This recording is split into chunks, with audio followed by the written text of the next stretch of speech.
കേരളത്തെ കണ്ണീരിലാഴ്ത്തി വിങ്ങലായി വയനാട് മാറിയിട്ട് 10 ദിവസങ്ങൾ പിന്നിടുന്നു.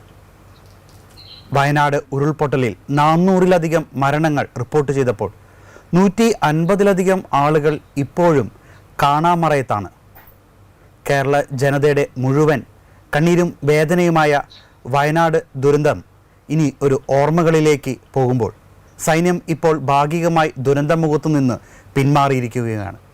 വയനാട് ഉരുൾപൊട്ടൽ ദുരന്തത്തിൻ്റെ പശ്ചാത്തലത്തിൽ ഇന്ന് നമ്മളോടൊപ്പം ഇവിടെ സ്റ്റുഡിയോയിൽ ചേരുന്നത് ഫാദർ ജോൺസൺ തേക്കടിലച്ചനാണ്. അച്ഛ, സ്വാഗതം. വയനാട് ദുരന്തം സംഭവിച്ചിട്ട് 10 ദിവസങ്ങൾ പിന്നിടുകയാണ്. ആദ്യ നാൾ മുതൽ അച്ഛൻ ഈ ഒരു ദുരന്തമുഖത്ത് പല മേഖലയിലുമായിട്ടുണ്ട്. ആദ്യ ദിവസം തന്നെ നിലമ്പൂരാണ് എല്ലാ മൃതദേഹങ്ങളും അടിഞ്ഞത്. അച്ഛൻ രാവിലെ മുതൽ നിലമ്പൂർ രക്ഷാപ്രവർത്തനത്തിനുണ്ടായിരുന്നു. അതിനുശേഷം ഗുഡ്നസ് ന്യൂസ് സംഘത്തോടൊപ്പം വയനാട് ദുരന്തബാധിത മേഖല പ്രദേശത്തും ഒപ്പം ദുരിതാശ്വാസ ക്യാമ്പുകളിലും ഉണ്ടായിരുന്നു. അതിനുശേഷം പിന്നെയും അച്ഛൻ ആ മേഖലയെല്ലാം സന്ദർശിച്ചു. എന്തായിരുന്നു അച്ഛന് അവിടെയെല്ലാം അച്ഛന് കാണാൻ കഴിഞ്ഞ കാര്യങ്ങളൊന്ന് പ്രേക്ഷകരുമായി ഒന്ന് പങ്കുവയ്ക്കാമോ? സമാനതകളില്ലാത്ത ഒരു ദുരന്തമാണ് ഈ നൂറ്റാണ്ടിലെ രണ്ടാം പകുതിയിൽ സംഭവിച്ചുകൊണ്ടിരിക്കുന്നത്, അല്ലെങ്കിൽ രണ്ടാം പതിറ്റാണ്ടിൽ സംഭവിച്ചുകൊണ്ടിരിക്കുന്നത്. നമുക്കാർക്കും തന്നെ ഊഹിക്കാൻ പോലും കഴിയാത്ത തരത്തിലുള്ള വേദനിപ്പിക്കുന്ന അനുഭവങ്ങളിലൂടെയാണ് ആ പ്രദേശങ്ങളിൽ മാത്രമല്ല ഈ ദുരന്തത്തെക്കുറിച്ച് കേട്ടിട്ടുള്ള എല്ലാ മനുഷ്യരും കടന്നുപോയിക്കൊണ്ടിരിക്കുന്നത്. ഈ സംഭവം അറിഞ്ഞ വെളുപ്പിനെ തന്നെ എവിടെയാണ് എന്താണെന്നുള്ള കാര്യങ്ങളെക്കുറിച്ചൊന്ന് വിശദമായി ആലോചിക്കാൻ പോലും നിൽക്കാതെ ചാലിയാറിന്റെ തീരത്തേക്ക് പോവുകയും അവിടെയുള്ള ആളുകളെ, അവിടെ വരുന്ന ബോഡികളും മറ്റും അതൊക്കെ കാണുകയും തുടർന്ന് ഹോസ്പിറ്റലിൽ, ഡിസ്ട്രിക്ട് ഹോസ്പിറ്റലിൽ അവിടെ വരികയും അന്ന് മൃതദേഹങ്ങൾ വരുന്ന കാര്യങ്ങളൊക്കെ കാണുകയും അതിനെ പല വിധത്തിൽ അവിടുത്തെ രക്ഷാപ്രവർത്തനങ്ങൾ സഹകരിക്കുകയൊക്കെ ചെയ്തു. തുടർന്ന് നമ്മൾ വയനാട്ടിലേക്ക് പോവുകയുണ്ടായി. അവിടെ ചെല്ലുമ്പോഴാണ് ഈ ദുരന്തത്തിന്റെ ആ ഭീകര മുഖം കാണുവാനിടയായി. ആദ്യ ദിവസം തന്നെ നിലവിളിയുടെ ശബ്ദമാണ് പല മേഖലകളിൽ നിന്നും നമ്മൾ കേട്ടത്. അത് തുടർന്ന് നമ്മൾ കേട്ടുകൊണ്ടിരിക്കുകയാണ്. ഇന്ന് വെറും വിങ്ങലുകളായിട്ട് മാറി, നിസ്സംഗതകളായിട്ട് മാറി, മനുഷ്യന്റെ മനസ്സെല്ലാം മരവിച്ച പോലെയാണ്. അപ്പൊ അവര് ചോദിച്ച നിരവധി ചോദ്യങ്ങളുണ്ട്. ആശ്വസിപ്പിക്കാനുള്ള വാക്കുകളൊന്നും പലപ്പോഴും ഉണ്ടായിരുന്നില്ല. എങ്കിലും നമ്മൾ അവർക്ക് വേണ്ടി പ്രാർത്ഥിക്കാനും അവരെ ചേർത്ത് പിടിക്കുവാനും ഏതെല്ലാം തരങ്ങളിൽ അവർക്ക് അവരുടെ ആവശ്യങ്ങൾ നിറവേറ്റി കൊടുക്കാൻ സാധിച്ചുവോ ആ വിധത്തിലൊക്കെ നമ്മളെ സാധിപ്പിക്കുക മാത്രമല്ല, നമ്മുടെ പല സഭയുടെ നേതൃത്വ നിരയിൽ നിൽക്കുന്ന ആളുകൾ ചില കാര്യങ്ങളൊക്കെ അവർക്ക് വേണ്ടി വാഗ്ദാനങ്ങളായി പറഞ്ഞിട്ടുള്ളത് നമ്മൾ അവരെ അറിയിക്കുകയും അവരെ ധൈര്യപ്പെടുത്തുകയും അവരുടെ പല ചോദ്യങ്ങൾക്കും ഉത്തരം ആ വിധത്തിൽ നൽകുവാൻ ഇടയായിത്തീരുകയും ചെയ്തു. അച്ഛൻ, നമ്മൾ ഗുഡ്നസ് ന്യൂസിന് വേണ്ടി അവിടെ നിന്ന് റിപ്പോർട്ട് ചെയ്യുമ്പോൾ പലപ്പോഴും ചില വീഡിയോസ് കണ്ട് ഞങ്ങൾ പോലും സ്തബ്ധരായി നിന്നുപോയി. കാരണം ഒരു കുടുംബത്തിൽ നിന്ന് ഒരു മകൻ മാത്രം, അവൻ മാത്രം അപ്പുറത്തെ വീട്ടിലേക്ക് മാറിയത് കൊണ്ട് മാത്രം രക്ഷപ്പെടുന്നു. ബാക്കി അപ്പനും അമ്മയെല്ലാം നഷ്ടപ്പെട്ട് ഒറ്റയ്ക്കായിരിക്കുന്ന ഒരു മകൻ്റെ വീഡിയോ. ഒപ്പം മണ്ണിനടിയിൽ നിന്ന് ബന്ധുക്കൾ എല്ലാവരും കൂടി കയറ്റിയെടുത്തു. പക്ഷേ അവരുടെയും കുടുംബക്കാരെല്ലാം നഷ്ടപ്പെട്ട് പകച്ചു നിൽക്കുന്ന ഒരു യുവാവിൻ്റെ, അങ്ങനെ നിരവധി പേരുടെ വീഡിയോകൾ അച്ഛൻ നേരിട്ട് സംസാരിച്ചു. അവരുമായി അത് റിപ്പോർട്ട് ചെയ്യേണ്ടായി. പക്ഷേ അതിനപ്പുറം അച്ഛൻ അവരുമായി പേഴ്സണലായിട്ട് സംസാരിച്ചപ്പോൾ ഏത് രീതിയിൽ അവരെ ആശ്വസിപ്പിച്ചിട്ടുണ്ട്. കാരണം വെച്ചാൽ നമ്മൾ പോലും കേൾക്കുമ്പോൾ ഇവരോട് ഇനി എന്താ പറയുക, അല്ലെങ്കിൽ എങ്ങനെയാണ് ഇവരെ ആശ്വസിപ്പിക്കുക എന്ന് പോലും അറിയില്ല. പക്ഷേ അച്ഛനെ സംബന്ധിച്ചോളം അതല്ല. അച്ഛനൊരു വൈദികനാണ്. ആ ഒരു ആത്മീയ രംഗത്തും കൂടി അച്ഛൻ അവർക്കൊരു ആശ്വാസം നൽകേണ്ടതുണ്ട്. അതെങ്ങനെയായിരുന്നു ആ ഒരു അത്രയും ഡിഫിക്കൽട്ടായ ഒരു സിറ്റുവേഷൻ അച്ഛൻ എങ്ങനെയാണ് ഹാൻഡിൽ ചെയ്തത്? ഇത് ആദ്യമായിട്ടുള്ള ഒരു അനുഭവം അല്ല എന്നെ സംബന്ധിച്ച്. നമുക്കറിയാവുന്ന പോലെ 2004-2005 സുനാമി ബാധിത മേഖലയിൽ ഞാനുണ്ടായിരുന്നു. അവിടെ കുളച്ചിലും ഭാഗത്തൊക്കെ അന്നും രാത്രികളിലൊക്കെ ഇവരെ ഉറങ്ങാതെ വലിയ വാവിട്ട് നിലവിളിക്കുകയും പകൽ ശാന്തരായിട്ട് മണലിൽ കിടക്കുകയും ചെയ്യുന്ന അനുഭവങ്ങളായിരുന്നു. അപ്പൊ അവരെ ചേർത്ത് പിടിച്ചൊരു അനുഭവം. അന്ന് മുതൽ തന്നെ ട്രോമ കൗൺസിലിങ്ങുമായിട്ട് ബന്ധപ്പെട്ട് നമ്മൾ പല കോഴ്സുകൾ ചെയ്യുകയും അതോടൊപ്പം തന്നെ ആശ്വാസത്തിന്റെ വാക്കുകൾ, മാനുഷികമായ വാക്കുകളല്ല, നമ്മൾ അവരെ ഒന്ന് ചേർത്ത് പിടിക്കുകയും അതോടൊപ്പം തന്നെ അവരെ ഒന്ന് വചനത്തിൽ, അതായത് ഒരു പ്രാർത്ഥനയിലൂടെ അവരെ ഒന്ന് തലോടുകയും ചെയ്യുമ്പോൾ നമ്മളിൽ നിന്നല്ല ശക്തി വരുന്ന, ദൈവത്തിൽ നിന്നുള്ള ശക്തി, ആശ്വാസത്തിന്റെ സ്വരം അവരിലേക്ക് ഇറങ്ങുകയാണ്. ഇപ്പൊ നമ്മൾ കേട്ട 2 ഉദാഹരണങ്ങൾ. ഒന്ന്, നമുക്കറിയാവുന്ന പോലെ ഒരു കുടുംബത്തിലെ 7 പേര് ഒരേ ദിവസം നഷ്ടപ്പെട്ടു. അവശേഷിച്ചിരിക്കുന്നത് ആ മകനും അവന്റെ വിദേശത്തുണ്ടായിരുന്ന സഹോദരനും, ഒരു സഹോദരന്റെ മകള് അവളെ ഹോസ്പിറ്റലൈസ് ചെയ്യേണ്ടി വന്നു. 8 വയസ്സുകാരിയായിട്ടുള്ള മോള് മിംസ് ഹോസ്പിറ്റലായിരുന്നു. അപ്പൊ ആ മോന്റെ, ഞാൻ ആ പേര് എടുത്തു പറയുന്നില്ല, അവന്റെ സംഭവം ഞാനൊന്ന് പറയാം. അവന് പറഞ്ഞതായ കാര്യം, അവനൊന്ന് കരയാൻ പോലും കഴിയുന്നില്ലായിരുന്നു. 2-3 ദിവസമായിട്ടും അവന് ഒന്ന് കരയാൻ കഴിയാത്ത വിധത്തില് മനസ്സാകെ വല്ലാത്തൊരു വിഭ്രാന്തിയിലേക്ക് അവൻ പോയിരുന്നു. അപ്പം നമ്മൾ അവനെ ചേർത്ത് പിടിച്ച് അവന്റെ ആ കാര്യങ്ങൾ, അപ്പൊ അവനെ ഉണ്ടായിരുന്ന അവന്റെ മനസ്സിലെ ഒരു ഏറ്റവും വലിയ വേദന, തിങ്ങിയ ഒരു വേദന എന്താണെന്ന് വെച്ച് കഴിഞ്ഞാൽ, അവന്റെ ജ്യേഷ്ഠനും ഭാര്യയും അവർ രണ്ടുപേരും മലപ്പുറം ജില്ലയിൽ മഞ്ചേരി എന്ന് പറയുന്ന സ്ഥലത്ത് ജോലിയിൽ ആയിരുന്നു. അന്ന് അവൻ അവരെ വിളിച്ചു, ഏട്ടാ വാ എന്ന് പറയുകയും അങ്ങനെ അവര് ഇവന്റെ വിളി കേട്ട് അവിടേക്ക് ചെല്ലുകയും ചെയ്തു, വീട്ടിലേക്ക് ചെല്ലുകയും ചെയ്തു. അപ്പം ആ വീട്ടിൽ അന്ന് അവന്റെ മറ്റു സഹോദരങ്ങളും വന്നു. എല്ലാവരും കൂടെ കിടക്കാൻ നിവൃത്തിയില്ലാഞ്ഞതുകൊണ്ട് അവന്റെ ജ്യേഷ്ഠന്റെ കൂട്ടുകാരന്റെ വീട്ടിലേക്ക് ഇവൻ പോയി. അന്ന് 12 വരെ അവർ വർത്തമാനം പറഞ്ഞ് കളിച്ച് ചിരിച്ച് ഒക്കെ അതിന് ശേഷമാണ് അവൻ ഉറങ്ങാൻ കിടക്കുന്നത്. 1:30 ആയപ്പോഴാണ് ഈ സംഭവം. അവനും ആ കിടക്കുന്ന വീട്ടിലെ മകനും കൂടെ ടോർച്ചടിച്ച് ചെല്ലുന്ന സമയത്ത് അങ്ങനെ ഒരു വീട് പോലും അവിടെ അവശേഷിച്ചിട്ടില്ല, ഒന്നും തന്നെ അവശേഷിച്ചിട്ടില്ല. അത് അവനിൽ ഉണ്ടാക്കിയിരിക്കുന്ന ഒരു ഷോക്ക്, അതെങ്ങനെ ഉൾക്കൊള്ളാൻ കഴിയുമെന്ന് അറിഞ്ഞുകൂടാ. പിന്നീട് ഞാൻ അവനുമായിട്ട് സംസാരിച്ചു. അവിടുത്തെ അച്ഛനുമായിട്ട്, അവനെ ചേർത്ത് പിടിക്കുന്ന ഒരു അച്ഛനുണ്ട്, അവിടുത്തെ സ്റ്റീഫൻ അച്ഛൻ. അച്ഛനെ അവനെ വീട്ടിൽ കൊണ്ടുപോവുകയും ധൈര്യപ്പെടുത്തുകയൊക്കെ ചെയ്യുന്നു. അവന്റെ കൂട്ടുകാർ പിയർ ഗ്രൂപ്പ്സുമായിട്ടൊക്കെ നടക്കുമ്പം ചിരിക്കുകയും വർത്തമാനം പറയുകയൊക്കെ ചെയ്യുന്നു. അത് കഴിയുമ്പോഴത്തേക്ക് അവന് വളരെയധികം ഡൗൺ ആയിട്ട് മാറുന്നു. അപ്പൊ ആ സാഹചര്യത്തില് നമുക്ക് എങ്ങനെയാണ് ഇവനെ ഡെവലപ്പ് ചെയ്യാൻ കഴിയുന്നത്? മാനസികമായിട്ട് നോക്കുമ്പോൾ സൈക്കോളജിക്കൽ കൗൺസിലിംഗും മറ്റുമൊക്കെ ആയിട്ട് കൊടുത്താലും അതിനകത്ത് ദൈവികമായിട്ടൊരു സമാധാനം അവന്റെ ഹൃദയത്തിൽ വാഴേണ്ടതുണ്ട്. അപ്പൊ അതുകൊണ്ടാണ് നമ്മുടെ പ്രാർത്ഥനയും ചേർത്ത് പിടിക്കുന്നത്. മറ്റൊന്ന് ഡിജോ പറഞ്ഞത് തന്നെ, ആ ദുരന്തമുഖത്ത് കൈമാത്രം കണ്ടിട്ട് അവിടുന്ന് വലിച്ചെടുക്കപ്പെട്ടായിട്ടുള്ള ഒരു പയ്യൻ, മുഹമ്മദ് എന്നാണ് അവന്റെ പേര്. അവന്റെ ബന്ധുക്കൾ എല്ലാം, അവന്റെ കുടുംബാംഗങ്ങൾ എല്ലാവരും പോയി. അവന്റെ കുടുംബക്കാരെല്ലാവരും അവനെ കാണാൻ വന്നപ്പോൾ അവരെല്ലാവരും വാവിട്ട് അലറുന്ന ഒരു രംഗത്തിലേക്കാണ് ഞാനും കയറി ചെല്ലുന്നത്. അപ്പം എന്നെ കണ്ടപാടെ അവർ അല്പം മാറി നിന്നു. ഞാൻ അവനെ ഒന്ന് ചേർത്ത് പിടിച്ചു. അപ്പൊ അവന്റെ ഒരു കസിൻ വന്നിട്ട് പറഞ്ഞു, അവനെ ഒന്ന് കരയാൻ അനുവദിക്കണം. അങ്ങനെ അവനെ തലോടി. അപ്പോഴാണ് അവൻ കരയാനായിട്ട് ഇടയായിത്തീർന്നത്. അപ്പം പലപ്പോഴും കരച്ചിൽ പോലും വരാത്ത ഒരു സാഹചര്യങ്ങളായിരുന്നു ഉണ്ടായിരുന്നത്. പിന്നീട് നമ്മള് പല ആളുകളുമായിട്ട് അവിടെ തന്നെ കാട്ടിൽ കൂടെ 3 മണിക്കൂർ കാട്ടിൽ കൂടെ ഓടി രക്ഷപ്പെട്ട ഒരു കുടുംബത്തെ കുറിച്ച്, അതിനകത്ത് ചില ആളുകൾ നഷ്ടപ്പെട്ട ആ കുടുംബത്തെ കുറിച്ചുള്ള വാർത്ത നിങ്ങൾ കേട്ട് കാണും, എല്ലാവരും കേട്ട് കാണും. അപ്പൊ ഇങ്ങനെയൊക്കെയുള്ള ഒരുപാട് കാര്യങ്ങൾ, ഒരുപാട് പേരുടെ നമ്മള് സംരക്ഷണം ചെയ്യാത്ത പല സംഭവങ്ങളും, അവിടെ തന്നെ 100 കണക്കിന് ആളുകളുമായിട്ട് നമ്മൾ ഇന്ററാക്ട് ചെയ്തു. ചില ആളുകളെ ഒന്ന് കരയിക്കാനായിട്ടായിരുന്നു നമ്മുടെ വ്യഗ്രത. കാരണം അവരുടെ ഉള്ളില് ഈ വിങ്ങലിങ്ങനെ കിടന്നിട്ട് അവർ കരഞ്ഞിട്ടില്ലെങ്കിൽ പിന്നീട് അത് മാനസിക വിഭ്രാന്തിയിലൊക്കെ വരും. അപ്പം അതിന് നമ്മളൊന്ന് ചേർത്ത് പിടിക്കുകയും അല്പം ഒന്ന് അവരെ തലോടുകയും ചെയ്യുമ്പോൾ അവരറിയാതെ തന്നെ കരയുന്ന കണ്ണുനീര് വരികയും അങ്ങനെ അവരുടെ ആ സങ്കടങ്ങളിൽ അവർക്കൊന്ന് ഉരുക്കം ഉണ്ടാകുകയും ചെയ്യുന്ന ഒരു അനുഭവം ഉണ്ടായിട്ടുണ്ട്. ഒരുപാട് ആ വിധത്തിലുള്ള അനുഭവങ്ങൾ എനിക്ക് വന്നതിന് ശേഷം കുറച്ച് സമയത്തേക്കൊന്നും വിശ്രമിക്കാൻ എന്ന് വെച്ച് കഴിഞ്ഞാൽ ഒന്ന് ഇരിക്കാൻ പോലും കഴിഞ്ഞില്ല. വല്ലാത്തൊരു അസ്വസ്ഥതയായിരുന്നു മനസ്സിന്, നമുക്ക് തന്നെ ഒരു അസ്വസ്ഥതയാണ്. അപ്പം അവരെന്തുമാത്രം ട്രോമയിലൂടെയാണ് കടന്നു പോകുന്നത്. അപ്പൊ ഇങ്ങനെയുള്ള ഒരുപാട് ദുരന്തമുഖത്ത് നിന്ന ആളുകളെ കാണുകയും അവരെ ചേർത്ത് പിടിക്കുകയും അവർക്ക് ധൈര്യം കൊടുക്കുകയും ചെയ്യാൻ കഴിഞ്ഞു എന്നുള്ളതാണ് നമ്മളെ കൊണ്ട് ദൈവം സാധിപ്പിച്ച ഒരു കാര്യം. ഓക്കെ അച്ഛാ, ഇങ്ങനെയൊക്കെ അച്ഛൻ പറയുമ്പോഴും ഇന്ന് പല ജനങ്ങളും ഇപ്പോൾ പലവരും ചോദിക്കുന്ന ഒരു ചോദ്യമുണ്ട്. അതായത് ഈ ദൈവം ഈ സമയത്തൊക്കെ ഇത് എവിടെയായിരുന്നു? എന്തുകൊണ്ട് ദൈവം ഇങ്ങനൊരു ക്രൂരത ജനങ്ങളോട് കാണിക്കുന്നു? നമ്മൾ പലപ്പോഴും ദൈവത്തിൻ്റെ സ്നേഹം അല്ലെങ്കിൽ അതെല്ലാം അവർക്ക് കൊടുക്കുന്നു, ദൈവസ്നേഹം എന്ന് പറയുന്നു, നമ്മൾ ആശ്വസിപ്പിക്കാൻ പോകുന്നു അവരെ. ഇതെല്ലാം ചെയ്യുമ്പോഴും ഈ സ്നേഹമായ ദൈവം എന്തുകൊണ്ട് ഇങ്ങനൊരു ക്രൂരത, അതായത് ഒരു കുടുംബത്തിലെ 7 പേരെ ഒരുമിച്ചെടുക്കുന്നു, ഒരാളെ മാത്രം അവശേഷിപ്പിക്കുന്നു, ആ മനുഷ്യൻ അല്ലെങ്കിൽ ആ ഒരു കുട്ടി പിന്നീട് എങ്ങനെ ജീവിക്കും എന്ന് പോലും ഇതൊക്കെ ദൈവം ചിന്തിക്കുന്നില്ലേ?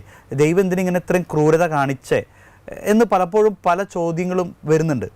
ഇപ്പോൾ അച്ഛൻ ദൈവത്തിൻ്റെ സുവിശേഷം പ്രസംഗിക്കുന്നു, അല്ലെങ്കിൽ മറ്റുള്ളവരുടെ ദൈവം സ്നേഹമാണെന്ന് പറയുന്നു, ദൈവത്തിൻ്റെ കാരുണ്യത്തെക്കുറിച്ചൊക്കെ പല സ്ഥലത്തും ലോകം മുഴുവനും പോയി പ്രസംഗിക്കുന്നതാണ്. അപ്പോൾ ഇങ്ങനെ ഒരു ചോദ്യം വരുമ്പോൾ അച്ഛൻ അതിന് എന്ത് മറുപടിയാണ് പറയാനുള്ളത്? ഡിജോ, ഇതൊരു എല്ലാ മനുഷ്യന്റെ ഉള്ളിൽ നിന്ന് വരുന്നൊരു ചോദ്യമാണ്. നാസ്തികരായിട്ടുള്ള ആളുകളാണ് ഇത് ഏറ്റവും കൂടുതൽ ചോദിക്കുന്നത്. ദൈവം ദൈവം എന്തുകൊണ്ട് ഇങ്ങനെ ചെയ്തു എന്നുള്ളത്, നിങ്ങൾ പ്രസംഗിക്കുന്ന ദൈവം സ്നേഹവാനാണെങ്കിൽ പിന്നെ എന്തുകൊണ്ട് ചെയ്തു എന്നുള്ളത് നാസ്തികരാണ് ഈ ചോദ്യം കൂടുതലായിട്ട് ചോദിക്കുന്നത്. അതിന്റെ മറുപടി, ഒന്നാമത്തെ എന്റെ മറുപടി, നാസ്തികർക്ക് ആ ചോദ്യം ചോദിക്കാനായിട്ട് യാതൊരു അർഹതയില്ല. എന്തുകൊണ്ടാന്ന് വെച്ച് കഴിഞ്ഞാൽ അവരെ സംബന്ധിച്ചിടത്തോളം ദൈവം ഇല്ലല്ലോ. ദൈവം ഉണ്ടെങ്കിൽ മാത്രമേ പിന്നെ ബാക്കി കാര്യങ്ങളെ കുറിച്ച് അവർ ചോദിക്കേണ്ട ആവശ്യമുള്ളൂ. അപ്പൊ അവര് ദൈവം ഇല്ലാത്ത ഒന്നിനെ കുറിച്ചാണ് ചോദിക്കുന്നതെന്നുള്ള അവരുടെ ചോദ്യത്തിന്റെ വിഡ്ഢിത്തരമാണ് അവിടെ കിടക്കുന്നത്. എന്നാൽ ദൈവമുണ്ടെന്ന് വിശ്വസിക്കുകയും ദൈവം കരുണാമയനാണെന്നും സ്നേഹവാനാണെന്ന് വിശ്വസിക്കുകയും അംഗീകരിക്കുകയും ചെയ്യുന്നവരുടെ ഉള്ളിൽ നിന്ന് പലപ്പോഴും ഉണ്ടാകുന്ന ഒരു ചോദ്യത്തിന് അതൊരു ദൈവശാസ്ത്രപരമായ ചോദ്യമായതുകൊണ്ട് ദൈവശാസ്ത്രപരമായ ഉത്തരം മാത്രമേ നമുക്ക് കൊടുക്കാനായിട്ട് സാധിക്കുകയുള്ളൂ. അതൊരു 2-3 മിനിറ്റ് എടുത്ത് അതിന്റെ ഉത്തരം ഞാൻ പറയാം. ഒന്നാമതായിട്ട്, എന്തുകൊണ്ട് ദൈവം ക്രൂരൻ എന്നാണ് ഈ ചോദ്യത്തിലെ ഒരു പൊരുൾ.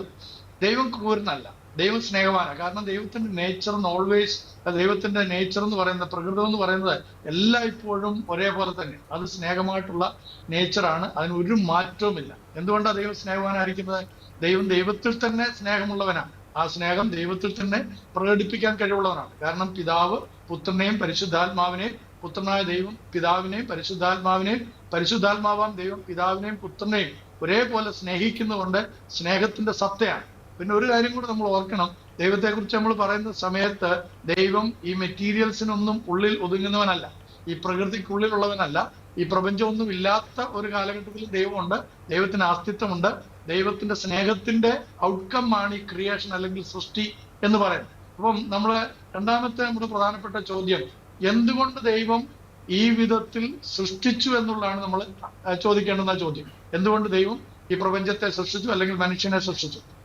ദൈവം സൃഷ്ടിച്ചത് ദൈവത്തിന്റെ സ്നേഹത്തിൽ നിന്ന് സകല കാര്യങ്ങളുടെ ഉത്തരവാദിയായിട്ടാണ് മനുഷ്യനെ സൃഷ്ടിച്ചത്. നമുക്കറിയാം, ദൈവം മനുഷ്യനെ സൃഷ്ടിച്ചപ്പോൾ മാത്രമാണ് ദൈവത്തിന്റെ സ്വരൂപത്തിലും സാദൃശ്യത്തിലും എന്ന് പറഞ്ഞു കഴിഞ്ഞാൽ the image and likeness of God. ഞാൻ ആ വചനത്തിൽ നിന്ന്, തനാക്ക് എന്ന് പറഞ്ഞാൽ തോറാ നബി കത്തുബ്യം, അതിനകത്തെ തനാക്ക് ആദ്യത്തെ പുസ്തകമായിരിക്കുന്ന ഉൽപ്പത്തി പുസ്തകം 1-ാം അധ്യായത്തില് അതിന്റെ 26-ാം വാക്യത്തില് നമ്മൾ ഇങ്ങനെയാണ് വായിക്കുന്നത്: And God said, let us make man in our image after our likeness, and let them have dominion over the fish of the sea, and over the fowl of the earth, and over the cattle, and over all the earth, and over every creeping thing that creepeth upon the earth. എന്ന് പറഞ്ഞു കഴിഞ്ഞാൽ, നാം നമ്മുടെ സ്വരൂപത്തിൽ നമ്മുടെ സാദൃശ്യപ്രകാരം മനുഷ്യനെ ഉണ്ടാക്കുക.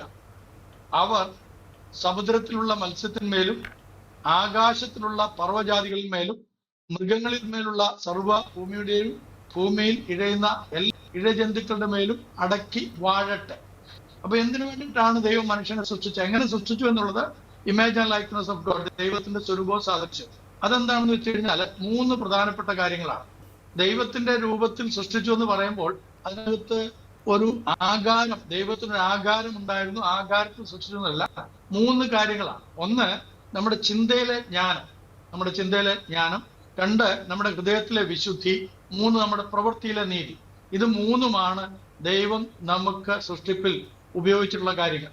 ദൈവത്തിന്റെ സ്വരൂപ സാദൃശ്യം എന്ന് പറയുന്നത് ചിന്തയിലെ ജ്ഞാനം, ശരിയും തെറ്റും തിരഞ്ഞെടുക്കാനുള്ള അവകാശവും അതിനുള്ള സാധ്യതയും. 2, നമ്മുടെ ഹൃദയത്തിൽ ദൈവികമായിട്ടുള്ള വിശുദ്ധി, തിന്മ ചെയ്യാതെ തിന്മയിൽ നിന്ന് മാറി നിൽക്കാനുള്ള, അശുദ്ധമായതിൽ നിന്ന് മാറി നിൽക്കാനുള്ള പ്രത്യേക കഴിവിനാണ് വിശുദ്ധി എന്ന് പറയുന്നത്. ഓഗ്യോസ് എന്നുള്ള ഒരു ഗ്രീക്ക് പദമാണ് അനുപയോഗിച്ചിരിക്കുന്നത്. 3ാമത്തേത്, ദൈവം നമുക്ക് പ്രവൃത്തിയിലെ നീതി. നമ്മുടെ എല്ലാ പ്രവൃത്തികളും നീതിപൂർവമായിരിക്കണമെന്നുള്ളായിരുന്നു. കാരണം ദൈവം നീതിമാനാണ്. അപ്പൊ ആ ദൈവികമായിട്ടുള്ള നീതിയും മനുഷ്യനിലേക്ക് പകർന്നു തന്നു. പക്ഷേ മനുഷ്യൻ ദൈവത്തോട് അവിശ്വാസം കാണിച്ചപ്പോൾ, ദൈവത്തിന്റെ വാക്കുകളെ അവിശ്വസിച്ചപ്പോൾ സംഭവിച്ചത് ഇത് 3ഉം അവൻ അന്യമായി പോയി. അതിനെയാണ് മരണം എന്ന് പറയുന്നത്, സെപ്പറേഷൻ. മരണം എന്ന് പറഞ്ഞു കഴിഞ്ഞാൽ സെപ്പറേഷൻ, വേർപെട്ടു പോവുക. അപ്പോൾ വേർപെട്ടു പോയി. ഇത് 3ഉം അവൻ അന്യമായി പോയി. ദൈവത്തിന്റെ സ്വരൂപവും സാദൃശ്യവും വേർപെട്ടു പോയി. പിന്നെ 2ാമത്തെ നമ്മൾ ചിന്തിക്കുന്നത്, ദൈവം മനുഷ്യനെ സൃഷ്ടിച്ചത് എന്തിനു വേണ്ടി എന്നുള്ളതാണ്. അപ്പൊ എന്തിനു വേണ്ടിയിട്ടായിരുന്നു ദൈവം സൃഷ്ടിച്ചത്? സർവ്വഭൂമിയെ അടക്കി വാഴുവാനായിട്ട്. വീണ്ടും അതിന്റെ 2ാമത്തെ അധ്യായത്തിലേക്ക് നമ്മൾ വരുന്ന സമയത്ത് അതിന്റെ 15ാമത്തെ വാക്യം വായിക്കുമ്പോൾ വളരെ മനോഹരമായിട്ട് അവിടെ പറയുന്നുണ്ട്. അതിന്റെ 15ാം വാക്യം പോലെ താഴോട്ട് ഞാൻ എല്ലാം വായിക്കുന്നില്ല. 18ാം വാക്യത്തില്, and the Lord God said, it is good to that man should not be alone എന്ന് പറഞ്ഞിട്ട് അവന് തക്കതായിട്ടുള്ള തുണിയൊക്കെ നമ്മൾ കൊടുക്കുന്നതായിട്ട് കാണുന്നുണ്ട്. എന്നാൽ തനാക്കിൽ അഥവാ ഉൽപ്പത്തി പുസ്തകം 2-ാം അധ്യായത്തിന്റെ 15-ാം വാക്യത്തില് നമ്മൾ എങ്ങനെയാണ് വായിക്കുന്നത്? And the Lord God took the man and put him into the garden of Eden to dress it and to keep it. എന്ന് പറഞ്ഞു കഴിഞ്ഞാൽ ദൈവം ഏദൻ തോട്ടത്തിൽ മനുഷ്യനെ ആക്കിയിട്ട് അതിനെ കാത്ത് സംരക്ഷിക്കാനും അവിടെ പ്രവൃത്തി ചെയ്യുവാനുമായിട്ടാണ് ആക്കിയെന്ന് പറഞ്ഞാൽ മനുഷ്യനെ ദൈവം സൃഷ്ടിച്ചത് ജോലി ചെയ്യുവാനും സകലത്തെയും പരിപാലിക്കുവാനുമായിട്ടാണ്. ഒന്നാമത് നമ്മൾ കണ്ടു, നിങ്ങൾ പെറ്റുപെരുകി ഭൂമിയിലൊക്കെ നിറയുക, അതിനെ അടക്കി വാഴുക, സകലത്തെയും ഭരിക്കാനായിട്ട്. രണ്ടാമതായിട്ട് ദൈവം മനുഷ്യനെ പ്രവർത്തിക്കാനായിട്ട് സൃഷ്ടിച്ചു. മൂന്നാമതായിട്ട് ദൈവം മനുഷ്യനെ ഇത് പരിപാലിക്കാൻ, ഇതിനെ പ്രിസേർവ് ചെയ്യാനായിട്ടാണ് മനുഷ്യന് ദൈവം അവകാശം അധികാരം കൊടുത്തത്. പക്ഷെ എന്താ സംഭവിക്കുന്നത്? ഞാൻ നേരത്തെ പറഞ്ഞതുപോലെ ദൈവവും മനുഷ്യനും തമ്മിലുള്ള അകൽച്ച ഉണ്ടായപ്പോൾ, ഹമാർഷ്യ അല്ലെങ്കിൽ ആ അകൽച്ച, അതിന്റെ ഫലമായിട്ട് മനുഷ്യന് ദൈവ സ്വരൂപവും സാദൃശ്യവും നഷ്ടമായി. അവൻ തിന്മയുടെ പ്രതിരൂപമായിട്ട് മാറി. പരിണത ഫലമായിട്ട് ഈ പ്രകൃതിയോട് തന്നെ അവൻ ക്രൂരത കാണിക്കാൻ തുടങ്ങി. അപ്പൊ ഈ ക്രൂരത കാണിക്കുമ്പോൾ തീർച്ചയായിട്ടും പ്രകൃതി മനുഷ്യനുമായിട്ടുള്ള ശത്രുത നിലനിർത്താനായിട്ട് തുടങ്ങി. ആ ശത്രുതയുടെ ഭാഗമായിട്ടാണ് എക്കാലങ്ങളിലും പ്രകൃതി ദുരന്തങ്ങൾ ഉണ്ടാകുന്നത്. അല്ലാതെ nothing to do with God. ദൈവവുമായിട്ട് ഇതിനെ ബന്ധിപ്പിക്കാനേ പറ്റുക. കാരണം ദൈവം മനുഷ്യനെ സൃഷ്ടിച്ചതിന്റെ ആധികാരികതയെ കുറിച്ച് വേദം വളരെ കൃത്യമായിട്ട് പറയുന്നുണ്ട്. ഇപ്പൊ നമ്മള് സങ്കീർത്തനം 8-ാം സങ്കീർത്തനം എടുത്തു കഴിഞ്ഞാൽ അവിടെ പറയുന്നത്, ദൈവമേ നീ മനുഷ്യനെ ഓർക്കുവാൻ അവൻ എന്ത്, മർത്യപുത്രന്മാരെ ഓർക്കേണ്ടതിന് അവൻ എന്തുമാത്രം, നീ അവനെ ദൈവത്തെക്കാൾ അല്പം മാത്രം താഴ്ത്തി തേജസ്സും ബഹുമാനവും അവനെ അണിയിച്ചിരിക്കുന്നു. അപ്പൊ ഇത്രമാത്രം സൃഷ്ടികളിൽ മണിമകുടമായിരിക്കുന്ന മനുഷ്യൻ അവന് സകല അധികാരവും കൊടുത്തിട്ട് ഈ നേച്ചറിൽ, ഈ പ്രകൃതിയിൽ അവൻ ചെയ്യേണ്ടതും ചെയ്യേണ്ടാത്തതുമായിട്ടുള്ള കാര്യങ്ങളിൽ അവൻ തീരുമാനമെടുക്കാനുള്ള വിവേചന വരങ്ങളൊക്കെ കൊടുത്ത്, വിവേചന ബുദ്ധി കൊടുത്തിട്ട് അവനെ ആക്കിയിട്ടും അവൻ ഇതിനെല്ലാം നശിപ്പിക്കുന്ന ഒരു നശീകരണ ശക്തി അവനിൽ വെളിപ്പെടുത്തുകയും അത് ചെയ്യുമ്പോൾ പ്രകൃതി അവനെ നശിപ്പിക്കുന്ന ഒരു അനുഭവത്തിലേക്ക് വരും. പക്ഷെ അവിടെ ഒരു കാര്യം വെച്ചാൽ അവിടെ ചോദിക്കുകയാണെന്ന് വെച്ചാൽ, ഇപ്പോൾ ഈ പ്രകൃതിയുടെ മേലും മനുഷ്യന്റെ മേലും അല്ലെങ്കിൽ പ്രപഞ്ചത്തിന്റെ മുഴുവൻ മേലും അധികാരമുള്ളവനാണ് ദൈവം. അപ്പോൾ എന്തുകൊണ്ട് ഇങ്ങനെ ഒരു പ്രകൃതിക്ക് ഒരു പ്രതികാരം എന്നൊരു ചിന്തയിലേക്ക് അങ്ങനെ ദൈവത്തിന് വിട്ടുകൊടുക്കേണ്ട ആവശ്യമില്ലല്ലോ? പ്രകൃതിയെ സംരക്ഷിക്കാനോ അല്ലെങ്കിൽ മനുഷ്യൻ ചെയ്തില്ലെങ്കിൽ കൂടി ഇങ്ങനെ ഒരു ദുരന്തം ഉണ്ടാവുന്നതിൽ നിന്ന് അതിനെ തടഞ്ഞു നിർത്താൻ ദൈവത്തിനാവില്ലേ? ദൈവം ഈ പ്രകൃതിയുടെ മേൽ പൂർണ്ണ അധികാരം ആർക്കാ കൊടുത്തിരിക്കുന്നത്? ഇപ്പൊ ഉദാഹരണം പറഞ്ഞു കഴിഞ്ഞാൽ, ഡിജോയ്ക്ക് ഗുഡ്നസ് ടിവിയുടെ പൂർണ്ണ അധികാരം ചുമതലയും തന്നിട്ട് അതിന്റെ ഉത്തരവാദിത്തപ്പെട്ട ആളുകള് അതിനകത്ത് പിന്നെ ഡിജോയ്ക്ക് മേലെ ഒരു ബലപ്രയോഗം നടത്തുകയല്ല. ഒരു കാര്യം ഏൽപ്പിച്ചു കഴിഞ്ഞാൽ നടത്തുവോ? സ്വാഭാവികമായിട്ട് നോക്കിയാൽ ഡിജോയ്ക്ക് അത് തീരുമാനിക്കാം, എങ്ങനെ ചെയ്യണം, എങ്ങനെ ചെയ്യണ്ട, ആരൊക്കെ വേണം, ആരൊക്കെ വേണ്ട എന്നുള്ളത് തീരുമാനിക്കാനുള്ള പൂർണ്ണ അധികാരം ഡിജോയ്ക്കുണ്ടെങ്കിൽ ഡിജോ ആണ് അതിന്റെ അധികാരി എന്ന് പറയുന്നത്, അല്ലെങ്കിൽ കാര്യങ്ങൾ ചെയ്യുന്നത്. അതേപോലെ മനുഷ്യനെ ദൈവം ഈ പ്രപഞ്ചത്തെ കാത്തു സൂക്ഷിക്കാനായിട്ടാണ് സൃഷ്ടിച്ചത്. സൃഷ്ടികളുടെ മണിമകുടമായിട്ട് എല്ലാത്തിന്റെ മേൽക്കോയ്മയുള്ള മനുഷ്യന് അവൻ തിന്മ ചെയ്യുമ്പോൾ ദൈവവുമായിട്ടുള്ള അകൽച്ചയുടെ പശ്ചാത്തലത്തിൽ മനുഷ്യ നിമിത്തം ഭൂമി ശപിക്കപ്പെട്ടിരിക്കുന്നു എന്നാണ് തിരുവചനം പറയുന്നത്. അങ്ങനെ ശപിക്കപ്പെട്ട ഈ ഭൂമി മനുഷ്യനോട് കൃത്യമായി തന്നെ പ്രതികാരം ചെയ്തുകൊണ്ടിരിക്കുകയാണ് പല സന്ദർഭത്തിലും. അപ്പൊ അത് സംരക്ഷിക്കാനുള്ള ഉത്തരവാദിത്വം മനുഷ്യനാണ്. പ്രകൃതി സംരക്ഷകരായിട്ടുള്ള ആളുകൾ പല കാര്യങ്ങളും പറയുമ്പോൾ അത് വളരെ ബിബ്ലിക്കലായിട്ട് തോന്നാറുണ്ട്. കാരണം നമുക്കറിയാമല്ലോ, ഇവിടെ നടത്തിയിട്ടുള്ള പഠനങ്ങൾ നിമിത്തം പല സ്ഥലങ്ങളിലും വളരെ ലോല പ്രദേശങ്ങളാണ്, അവിടെ വലിയ അപകടങ്ങളൊക്കെ ഉണ്ടാകാൻ ചാൻസ് ഉണ്ടെന്ന്. എന്നെ ഞെട്ടിക്കുന്ന മറ്റൊരു കാര്യം ഇതിനോട് ബന്ധപ്പെട്ട് പറയട്ടെ. മാധ്യമങ്ങളിലൊക്കെ ആരംഭത്തിൽ വന്നു, ഈ അടുത്ത സമയത്തും അത് ചിലരൊക്കെ ഒന്ന് ഉദ്ധരിക്കുകയുണ്ടായി. അതിന്റെ സമീപ പ്രദേശത്താണ് 1040 ഏക്കർ ഇടിച്ച് നിരത്തിയിട്ട് ഇപ്പോൾ അവിടെ നോളജ് സിറ്റി പോലുള്ള വലിയ സംരംഭങ്ങളൊക്കെ വരുന്നത്. അപ്പൊ അതൊക്കെ വലിയ വിപത്തിലേക്ക് വരും. ഇതൊക്കെ എന്തുകൊണ്ടാണ് സംഭവിക്കുന്നത്? മനുഷ്യന് പ്രകൃതിയുമായിട്ട് ഇണങ്ങി ജീവിക്കാനുള്ള സാധ്യതകളെ ദൈവം തന്നിട്ട് ആ പ്രകൃതിയോട് ഇണങ്ങാതെ അതിനെ ശത്രുതയായി കാണുന്നത് കൊണ്ട് പ്രകൃതിയും തിരിച്ചല്ലേ പ്രവർത്തിക്കുകയുള്ളൂ. അതൊരു പ്രകൃതിയുടെ നിയമം തന്നെയല്ലേ. നമ്മള് അങ്ങനെ പറയാറില്ലേ, പ്രകൃതിക്ക് ഒരു നിയമമുണ്ടെന്ന്. അപ്പൊ ആ നിയമമാണ് ഇപ്പോൾ സംഭവിച്ചത്. ഇപ്പൊ നമ്മള് അതിനകത്ത് നിരപരാധികളായിട്ടുള്ള നിഷ്കളങ്കരായിട്ടുള്ള കുഞ്ഞുങ്ങളൊക്കെ നഷ്ടപ്പെടുമ്പോൾ നമ്മളിൽ ഉള്ളിൽ നിന്ന് ചോദിക്കുന്ന ചോദ്യമാണ് ഇപ്പൊ ഡിജോ ചോദിച്ചത്, എന്നിട്ടും ദൈവം എന്തുകൊണ്ട് തടഞ്ഞില്ല എന്നുള്ളത്. ദൈവം മനുഷ്യനെ ഏൽപ്പിച്ച ഉത്തരവാദിത്തങ്ങളിൽ മനുഷ്യൻ വീഴ്ച വരുത്തുമ്പോൾ തീർച്ചയായിട്ടും മനുഷ്യൻ തന്നെയാണ് അതിന്റെ ഉത്തരവാദി എന്നുള്ളതാണ് എന്റെ ദൈവികമായിട്ടുള്ള വചനപ്രകാരമുള്ള മറുപടി. തീർച്ചയായിട്ടും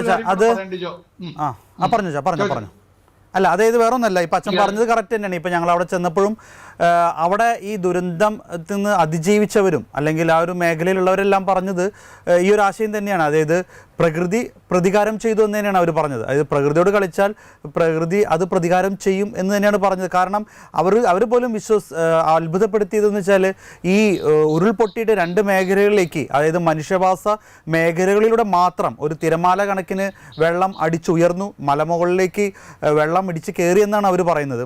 അതിനുശേഷം ജനവാസ മേഖലകളിലൂടെ മാത്രം ഈ ഉരുൾപൊട്ടി പോകുന്നു. അതാണ് അത്രമാത്രം ദുരന്തം വ്യാപിക്കാൻ ഇടയായി എന്നാണ് അവിടെയുള്ള വയനാട്ടിലെ ജനങ്ങൾ തന്നെ പറഞ്ഞ് അവരത് അവിശ്വസനീയമായ രീതിയിലാണ് പറയുന്നത്. കാരണം പലപ്പോഴും വെള്ളപ്പൊക്കമൊക്കെ ഉണ്ടാകുമ്പോൾ ഞങ്ങൾ മേളിലേക്കാണ് കയറാറ് സംരക്ഷണത്തിന് വേണ്ടി. പക്ഷേ ഇപ്പോൾ ഒന്നും സംഭവിച്ചത് ആ മേഖലയാണ് പോയേക്കുന്നതെന്ന് പറഞ്ഞത്. അപ്പോൾ ഇതൊരു പക്ഷേ ആ ഒരു കാര്യം തന്നെ ആയിരിക്കാം, പ്രകൃതി പ്രതികാരം ചെയ്തു അല്ലെങ്കിൽ പ്രകൃതിയോട് കളിച്ചാൽ. ഇപ്പോൾ ഈ ഒരു മേഖല എനിക്ക് തോന്നുന്നു ഏറ്റവും കൂടുതൽ റിസോർട്ടുകൾ ഉള്ള ഇതാണ്, ഹോം സ്റ്റേകളൊക്കെ ഉള്ള ഒരു മേഖലയാണ് ഈ ഒരു ചൂരൽമല മുണ്ടക്കൈ മേഖല. കാരണം അത്രമാത്രം മനോഹരമുള്ള ഒരു സ്ഥലമാണ്. ഇതിനടുത്ത് തന്നെയാണ് നമ്മുടെ ബോബി ചെമ്മണ്ണൂറിൻ്റെ 1000 ഏക്കർ അഡ്വഞ്ചർ പാർക്കെല്ലാം ഈ ഒരു മേഖലയിൽ തന്നെയാണ്. അതും ഈ തോട്ടം തൊഴിലാളികൾ അല്ലെങ്കിൽ തേയിലത്തോട്ടം തന്നെ നടുക്കാണ് ഇതെല്ലാം വെച്ച് പിടിപ്പിച്ചിരിക്കുന്നത് എന്നത് മറ്റൊരു കാര്യമാണ്. ഇതിനൊക്കെ എത്രമാത്രം എന്താ പറയുക അനുമതിയുണ്ട് അല്ലെങ്കിൽ ഇതിൻ്റെ പട്ടയങ്ങളൊക്കെ എത്രത്തോളം ഉണ്ട് എന്നുള്ളത് സർക്കാർ നോക്കേണ്ടതാണ്. അത് എത്രത്തോളം നോക്കിയിട്ടുണ്ടെന്ന് നമുക്കിപ്പോഴും അറിയില്ല. എങ്കിലും ഒരു കാര്യം ചോദിക്കാനുള്ളത് വെച്ചാൽ അതിൻ്റെ അവസാനം വരുമ്പോൾ ഈ പ്രകൃതിയോട് ഒരു പക്ഷേ വലിയ വലിയ കമ്പനികൾ അല്ലെങ്കിൽ എന്താ പറയുക വലിയ വലിയ റിസോർട്ട് മാഫിയകൾ ഇവരൊക്കെ ആയിരിക്കാം ഒരുപക്ഷെ ഈ മലകളൊക്കെ ഇടിച്ച് അവരുടേതായ രീതിയിലുള്ള കൺസ്ട്രക്ഷൻ കാര്യങ്ങളെല്ലാം ചെയ്യുന്നത്. പക്ഷേ ഇതിന് ദുരന്തം അനുഭവിക്കുന്നത് നിഷ്കളങ്കരായ ആളുകളാണ്. ഒരുപക്ഷെ അവരൊരു കൂരയിൽ താമസിക്കുന്നവരായിരിക്കും, അവിടെ പാടിയിൽ താമസിക്കുന്നവരായിരിക്കാം, തോട്ടം തൊഴിലാളികളാണ്. ഇവരൊന്നും ഈ ഒരു മലയൊന്നും ഇടിച്ച് വലിയ വലിയ കാര്യങ്ങളൊന്നും ചെയ്യുന്നില്ല, പ്രകൃതിയോട് ഒരു തരത്തിലുള്ള ഉപദ്രവവും ചെയ്യുന്നില്ല. പക്ഷേ ജീവൻ പോയത് ഒരു മുതലാളിമാരുടെ ഒന്നല്ല, ഈ പാവപ്പെട്ട അവിടുത്തെ ഏറ്റവും പാവപ്പെട്ട ആളുകളുടെയാണ് ജീവൻ പോയിരിക്കുന്നത്. അതൊരു വിരോധാഭാസമല്ലേ? അത് തീർച്ചയായിട്ടും വിരോധാഭാസം എന്നല്ല നമ്മൾ പറയണ്ടേ, അതൊരു ലോകത്തിന്റെ നിയമമാണ്. അതായത് എല്ലാ കാര്യങ്ങളിലും ഒരു കൂട്ടുത്തരവാദിത്വമുണ്ട്. ദൈവം മനുഷ്യനെ സൃഷ്ടിച്ചപ്പോൾ ദൈവത്തിന്റെ സ്വരൂപത്തിലും സാദൃശ്യത്തിലും സൃഷ്ടിച്ചു. അങ്ങനെ നമുക്ക് അറിയാവുന്ന പോലെ ഇപ്പൊ ഞാൻ വേറൊരു വാക്യം കൂടെ എന്റെ മനസ്സിൽ കൂടെ ഡിജോ ചോദിച്ചപ്പോൾ വന്നത് റോമാലേഖനം 5-ാം അധ്യായത്തിന്റെ 12-ാം വാക്യമാണ്. അത് പുതിയ നിയമത്തിലുള്ളതാണ്. റോമാലേഖനം 5-ാം അധ്യായത്തിന്റെ 12-ാം വാക്യത്തിൽ അതുകൊണ്ട് ഏക മനുഷ്യനാൽ പാപവും പാപത്താൽ മരണവും ലോകത്തിൽ കടന്നു, ഇങ്ങനെ എല്ലാവരും പാപം ചെയ്താൽ മരണം സകല മനുഷ്യരിലും പരന്നിരിക്കുന്നു. അപ്പൊ ഈ പാപം എന്ന് പറയുന്നത് എന്തെങ്കിലും ചെയ്തിട്ടുണ്ടായതല്ല, മറിച്ച് പാപം എന്ന് പറയുന്നത് ദൈവത്തിൽ നിന്ന് ഉള്ള അകൽച്ചയാണ്. അതിനാണ് ഹമാത്യ അല്ലെങ്കിൽ ഉന്നം തെറ്റുക, പിഴയ്ക്കുക എന്നൊക്കെ പറയുന്നത്. അപ്പൊ ആ സംഭവത്തോടുകൂടെ ഒരു മനുഷ്യൻ മുഖാന്തരം സകല മനുഷ്യരിലേക്കും ഈ ഗുണം പരന്നിരിക്കുകയാണ്. അത് ഏത് പ്രായത്തിലും എങ്ങനെയാണ് ഇപ്പൊ നമ്മൾ ഡിസ്കസ് ചെയ്യുന്നത്, അല്ലെങ്കിൽ ഈ ചോദ്യങ്ങൾക്കുള്ളിൽ മറുപടിയായിട്ട് വരുന്നത്. എന്നാൽ ഒരു കാര്യം നമ്മൾ മനസ്സിലാക്കേണ്ടത്, മനുഷ്യർ തമ്മിൽ കൂട്ടുത്തരവാദികളാണ്. എല്ലാവരും തമ്മിൽ കൂട്ടുത്തരവാദികളാണ്. ഏക മനുഷ്യനാലാണല്ലോ സർവ്വലോകത്തിലും മറ്റുള്ള ജാതികളും മറ്റുള്ള മനുഷ്യരൊക്കെ ഉണ്ടായിരിക്കുന്നത്. അപ്പൊ എല്ലാവരും തന്നെ നമുക്കൊക്കെ അറിയാവുന്ന പോലെ നമ്മുടെ എല്ലാവരുടെയും അവയവങ്ങളും നമ്മുടെ എല്ലാവരുടെയും രക്തമൊക്കെ ഏകദേശം ഒരേപോലൊക്കെ തന്നെയാണ്. അപ്പൊ അത് അന്യോന്യമുള്ള ഒരു ബന്ധങ്ങൾ കാത്തു സൂക്ഷിക്കേണ്ടതിനകത്താണ്. ഇപ്പൊ ചിലരുടെ അത്യാർത്ഥിയും ചിലരുടെ വ്യാമോഹങ്ങളും ഒക്കെ ഒരുപാട് പേരെ ഇല്ലായ്മ ചെയ്യും എന്നുള്ളത് അവരറിയുന്നില്ല. തങ്ങൾക്ക് മാത്രമായിട്ട് എടുക്കുന്ന തീരുമാനങ്ങൾ.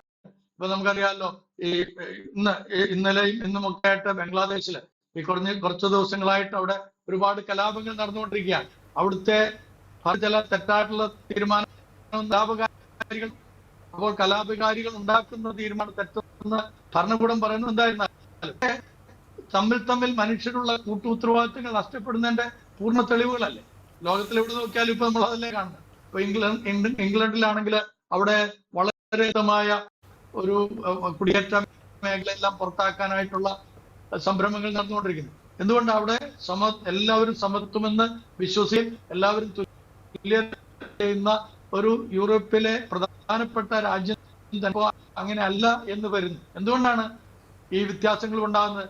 മനുഷ്യനിൽ പാപം കിടക്കുന്നതുകൊണ്ടാണ്, മനുഷ്യനിൽ തിന്മ കിടക്കുന്നതുകൊണ്ടാണ്, ദൈവികമായ സാദൃശ്യവും സ്വരൂപം നഷ്ടപ്പെട്ടതുകൊണ്ടാണ്.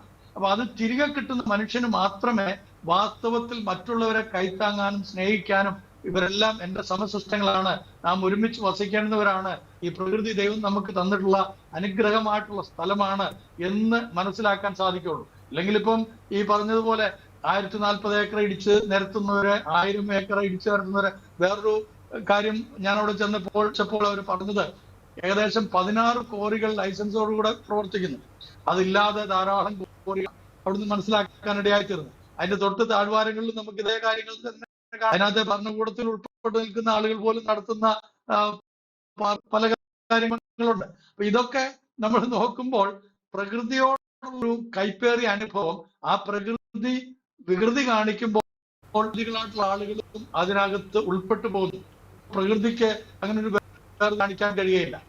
ഇന്ന ആളാണ്, നമുക്കറിയാമല്ലോ, ഒരു പാമ്പിനെ ഒരാള് ഏതെങ്കിലും തരത്തിൽ ഉപദ്രവിച്ചാൽ ആ പാമ്പ് കാണുന്ന വ്യക്തിയെ, വേറെ വ്യക്തികളെ ഒക്കെ ഉപദ്രവിക്കാൻ ചാൻസ് ഉണ്ട്, അല്ലെ? അതേപോലെ അത് ഈ പ്രകൃതിയുടെ ഒരു നിയമമാണ്. അപ്പൊ അതിന്റെ ഫലമായിട്ടാണ് എന്നാൽ വേറൊരു സഹോദരൻ നമ്മളൊക്കെ ഏറ്റവും അധികം ആദരിക്കുന്ന, നമ്മുടെ പേര് ഞാൻ പറയുന്നതിനകത്ത് എനിക്ക് മടിയൊന്നുമില്ല, ലോകസഞ്ചാരിയായിരിക്കുന്ന ശ്രീ ജോർജ് കുളങ്ങര, അദ്ദേഹം ഒരു ഉദാഹരണം എടുത്തുകൊണ്ട് ദൈവത്തെ ചോദ്യം ചെയ്യുന്നത് ഒരു ചെറിയ ക്ലിപ്പായിട്ട് ഇപ്പം വൈറലായിട്ട് ഓടുന്നുണ്ട്, ഈ പ്രത്യേകിച്ച് ഈ ദുരന്ത സമയമായിട്ട് ബന്ധപ്പെട്ട്. അതിനകത്ത് ഇങ്ങനെയാണ്: ഒരു കുഴൽക്കിണറിൽ വീണ 2 വയസ്സുകാരി കുഞ്ഞിനെ രക്ഷിക്കാൻ ദൈവം എന്തുകൊണ്ട് മെനക്കെട്ടില്ല? ഇവിടെ ഭൂമിയിലൊന്നും ചെയ്യാത്ത ദൈവം സ്വർഗത്തിൽ ചെല്ലുമ്പോൾ ചെയ്യുമെന്നാണോ പറയുന്നത്? ഈ ഭൂമിയിലെ മനുഷ്യന് സകല അധികാരം തന്നിട്ട് അവനെ അവിടെ കുഴൽ കിണർ കുഴിച്ചിട്ട് അത് തുറന്നിടാനായിട്ട് മനുഷ്യൻ കാണിക്കുന്ന വ്യഗ്രതയുടെ പരിണത ഫലമാണ് ആ കുഞ്ഞിന്റെ വേർപാട്. ആ കുഞ്ഞിന്റെ വേർപാടിൽ നമുക്കൊക്കെ ദുഃഖമുണ്ട്. പക്ഷേ മനുഷ്യന്റെ തിന്മയുടെ ഒരു ശരിയായ നേർക്കാഴ്ചയാണ്. അത് അടച്ചു വെക്കണം, മൂടി വെക്കണം എന്നുള്ള അറിവ് ഈ ചെയ്യുന്ന കുഴിക്കുന്ന ആളുകൾക്കില്ലേ? നമ്മുടെ ഇവിടെയൊക്കെ പല കാര്യങ്ങളും, ഈ റോഡുകളിലാണെങ്കിലും പല കാര്യങ്ങളും ചെയ്തു വെക്കുന്ന ആളുകൾ നമുക്കറിയാലോ, കിടങ്ങിനും മറ്റേനൊക്കെ കുഴിച്ചു വെക്കും. എന്നിട്ട് അതിന് വേണ്ടുന്ന തടസ്സങ്ങളൊന്നും ഉണ്ടാക്കാതെ വെച്ച് കഴിഞ്ഞാൽ ആളുകൾ വന്ന് അതിനകത്തോട്ട് വീഴും. എന്നിട്ട് അതിന് ദൈവത്തെ പഴിയായിട്ട് എന്താ പ്രയോജനം? അപ്പൊ അത് പറയുന്ന ആളുകളുടെ ദൈവത്തെക്കുറിച്ചുള്ള കാഴ്ചപ്പാട് വളരെ വളരെ എന്താ പറയുക, ഈ ചുരുങ്ങിയതാണ്. അതല്ല നമുക്ക് വേണ്ടിയേ. ദൈവം എന്ന് പറയുന്നത് ഈ പ്രപഞ്ചത്തിന് അതീതനായിട്ടുള്ളവനാണ്. പക്ഷെ ആ ദൈവം നമ്മുടെ പ്രപഞ്ചത്തിലേക്ക് മനുഷ്യാവതാരം എടുത്ത് വന്നു. എന്തിനാ? നമ്മളോടുകൂടെ വസിച്ച് നമുക്ക് ഈ ജ്ഞാനവും വിവേകവും തിരികെ തന്ന് നഷ്ടപ്പെട്ടു പോയ ദൈവസ്വരൂപവും സാദൃശ്യവും മടക്കിത്തരാൻ വേണ്ടിയിട്ട്. അതിനുവേണ്ടിയിട്ടാണ് ക്രൂശിലെ ബലി തന്നെ. ദൈവം സ്വയമേ നമുക്ക് വേണ്ടി, നമ്മൾ നഷ്ടപ്പെടുത്തിയായിട്ടുള്ള ദൈവസ്വരൂപവും സാദൃശ്യവും നമ്മളിലേക്ക് മടക്കിത്തരാൻ, തന്നിൽ വിശ്വസിക്കുന്ന ഏവർക്കും നിത്യജീവനെ പകർന്നു തരാനായിട്ട് താൻ തന്നെ ബലിയായി തീർന്നു. ആ ബലിയിലൂടെ വിശ്വസിക്കുന്ന ഏവർക്കും ദൈവിക സ്വരൂപവും സാദൃശ്യവും മടക്കി കിട്ടുകയാണ്. നേരത്തെ ഞാൻ പറഞ്ഞ 3 കാര്യങ്ങൾ: ജ്ഞാനവും, അതേപോലെ വിശുദ്ധി, നീതി, പിന്നെ മനുഷ്യനായി പ്രപഞ്ചത്തോട് ഇണങ്ങി ജീവിക്കാനായിട്ട് സാധിക്കും. അപ്പോഴാണ് പല ദുരന്തങ്ങൾക്കും അറുതി വരുത്താനായിട്ട് സാധിക്കുക. നമ്മൾ ചെയ്യുന്ന കാര്യങ്ങൾ. ഇപ്പൊ എന്തുകൊണ്ടാണ് ഡിജോ, ഒന്ന് തിരിച്ചു ഞാൻ ചോദിക്കട്ടെ, ഒരാളുടെ കയ്യില് 1000 ചില്ലുവാനും ഏക്കർ സ്ഥലം, അല്ലേ? വേറെ ചില ആളുകള് ഇപ്പൊ 150, ഒരു ചാനൽ പറഞ്ഞു 150 ഏക്കർ സ്ഥലം കൊടുക്കാം, അവിടെ ടൗൺഷിപ്പ് ഉണ്ടാക്കാന്ന്. അപ്പൊ ഈ ദുരന്തത്തിന് വേണ്ടി ഇവരെന്തിനാ കാത്തുനിന്ന്? ഇവർക്ക് ഇത്രയും സ്വത്തുകളും ഇത്രയും സംരംഭങ്ങളും ഒക്കെ ചെയ്യാൻ കഴിയുന്നവരാണല്ലോ. ഇവിടെ 4 സെന്റ് സ്ഥലം കിട്ടാതെ മനുഷ്യൻ നെട്ടോട്ടം ഓടുകയും അവന് കൊടുക്കുന്ന തുച്ഛമായിട്ടുള്ള, സർക്കാരിൽ നിന്ന് കിട്ടുന്ന തുച്ഛമായിട്ടുള്ള വരുമാനം കൊണ്ട് അവനിതേപോലെ മലയുടെ മുകളിലോ പുഴയുടെ കരയിലോ, നമ്മൾ അന്ന് പോയപ്പോൾ മുണ്ടേരി ഭാഗത്തേക്ക് പോയപ്പോൾ കണ്ടില്ലേ, ചാലിയാർ പുഴയോട് ചേർന്ന് എത്ര 100 കണക്കിന് വീടുകളുണ്ട്. ഒരു വലിയ ദുരന്തത്തിന് വേണ്ടി കാത്തിരിക്കുകയാണോ ഇനിയും നമ്മൾ? അങ്ങനെയുള്ള വീടുകളെ മാറ്റി പാർപ്പിക്കാൻ, അവർക്ക് സ്ഥലവും വീടും കൊടുക്കാനായിട്ട്. ഇതുപോലെ ഓരോ ദുരന്തങ്ങൾക്ക് വേണ്ടിയിട്ട് മനുഷ്യൻ ഓരോ കാര്യങ്ങൾ ചെയ്തു കൂട്ടും. ദുരന്തം വരുമ്പോൾ അവിടെയുള്ള കുഞ്ഞുങ്ങൾ നഷ്ടപ്പെടും. ഉടനെ ദൈവത്തെ ചോദ്യം ചെയ്യുന്ന സമ്പ്രദായം. ഇതാരുടെ കുറ്റമാണ്? ഡിജോ പറ, ദൈവത്തിന്റെ കുറ്റമാണോ മനുഷ്യന്റെ കുറ്റമാണോ? തീർച്ചയായിട്ടും ഇത് മനുഷ്യൻ അവൻ വരുത്തി വെക്കുന്ന വിനയാണ്. ആണ്. അപ്പം ഇവിടെ കൊടുക്കാമെന്ന് ഇപ്പോൾ പറയുന്ന ആളുകള് എന്തുകൊണ്ട് ഇത് നേരത്തെ ചെയ്തില്ല? എന്തുകൊണ്ട് ചെയ്യുന്നില്ല? ഇപ്പോഴും ഇതേപോലെ ദുരന്തമുഖത്ത് താമസിക്കുന്ന 100 കണക്കിന് 1000 ആളുകളുണ്ട്. ഇപ്പൊ ദുരന്തത്തിൽപ്പെട്ടവരുടെ പുനരധിവാസം എന്നാ പറയുന്നത്. അപ്പൊ നമുക്കറിയാവുന്ന പോലെ 500 ചില്ലുവാനും ആളുകളെ മൊത്തത്തിൽ ഈ കാണാത്ത ആളുകളും മൃത്യുനിരയായവരും ചേർന്ന് 550, 55, 65 പേര് ഉണ്ടെന്നുള്ളതാണ് ഇപ്പോൾ വന്നിരിക്കുന്ന ലിസ്റ്റ്. ഇനി അതിൽ കൂടാനും ചാൻസ് ഉണ്ടെന്ന് ആരോഗ്യ ദിവസം തന്നെ ഞാനത് റിപ്പോർട്ട് ചെയ്തിരുന്നല്ലോ. കാരണം ഒരു പ്രദേശം മുഴുവനായിട്ടാണ് പോയിരിക്കുന്നത്. അപ്പൊ അവിടുന്ന് ഏകദേശം അവിടെ ഉണ്ടായിരുന്ന ആളുകളുടെ വർത്തമാനത്തിൽ നിന്ന് നമുക്ക് മനസ്സിലായത് ഇതിൽ കൂടുതൽ ആളുകളൊക്കെ നഷ്ടമായിട്ടുണ്ട്. എന്തായാലും അങ്ങനെ നഷ്ടപ്പെടാതിരിക്കട്ടെ. മനുഷ്യജീവിതങ്ങൾ വളരെ വിലപിടിപ്പുള്ളതാണ്. ഭൂലോകത്തെക്കാളും വിലയേറിയവനാണ് മനുഷ്യൻ. അത് ദൈവത്തിന്റെ വചനം പറയുന്നുണ്ട്. അപ്പൊ നഷ്ടപ്പെടാതിരിക്കട്ടെ. പക്ഷെ ഒരു ചോദ്യം എന്റേത്, ഇതേപോലെ ഇന്നും ദുരന്തമുഖത്ത് ജീവിക്കുന്ന ആളുകൾ, മുല്ലപ്പെരിയാർ മറ്റൊരു സംഭവമാണ്. മുല്ലപ്പെരിയാറിനെ കുറിച്ച് ഒരുപാട് ആളുകൾ വളരെ ഭീതിയോടുകൂടിയാണ് ജീവിക്കുന്നത്. ഒരു ദുരന്തം ഉണ്ടായതിനു ശേഷം നമ്മൾ അവർക്ക് സ്ഥലം കൊടുക്കാം, വീട് കൊടുക്കാമെന്ന് പറഞ്ഞിട്ട് എന്തെങ്കിലും പ്രയോജനം ഉണ്ടോ ടിജോ? എന്നിട്ട് ദൈവത്തെ കുറ്റപ്പെടുത്തിയോണ്ട് കാര്യമുണ്ടോ? അതേ ചോദ്യമാണ് എനിക്ക് ഇപ്പോൾ ചോദിക്കുന്ന ആളുകളോടും ചോദിക്കാനുള്ളത്. മനുഷ്യർ വിതച്ചതായിട്ടുള്ള വിത്തുകളാണ് അവര് കൊയ്തെടുക്കുക.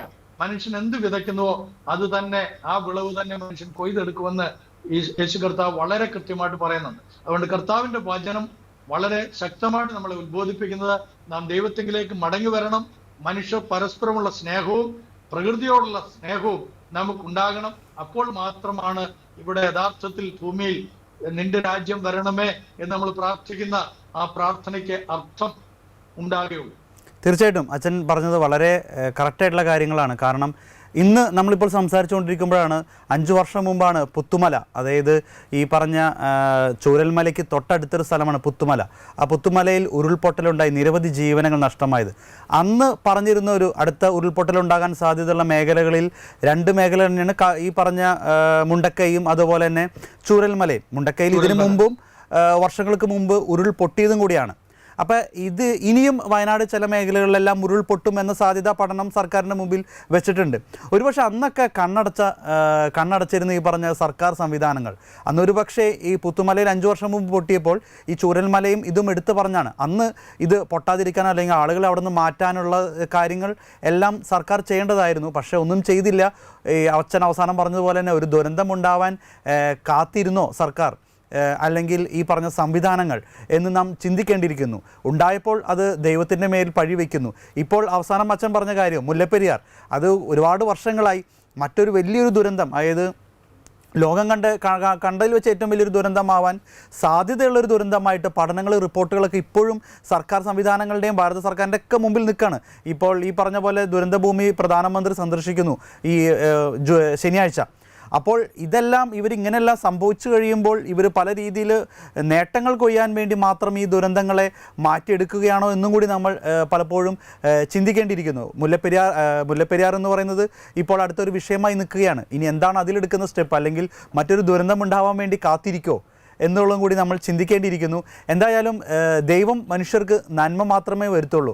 ദൈവത്തിന് എല്ലാവിധ പദ്ധതിയും പ്ലാനും നമ്മളെക്കുറിച്ചെല്ലാം ഉണ്ട്. പക്ഷേ മനുഷ്യൻ ദൈവത്തിൻ്റെ പദ്ധതികളോടും പ്ലാനോടും ദൈവത്തോടും കൂടി ചേർന്ന് നിൽക്കുക, അതിലെല്ലാം ഉണ്ട്.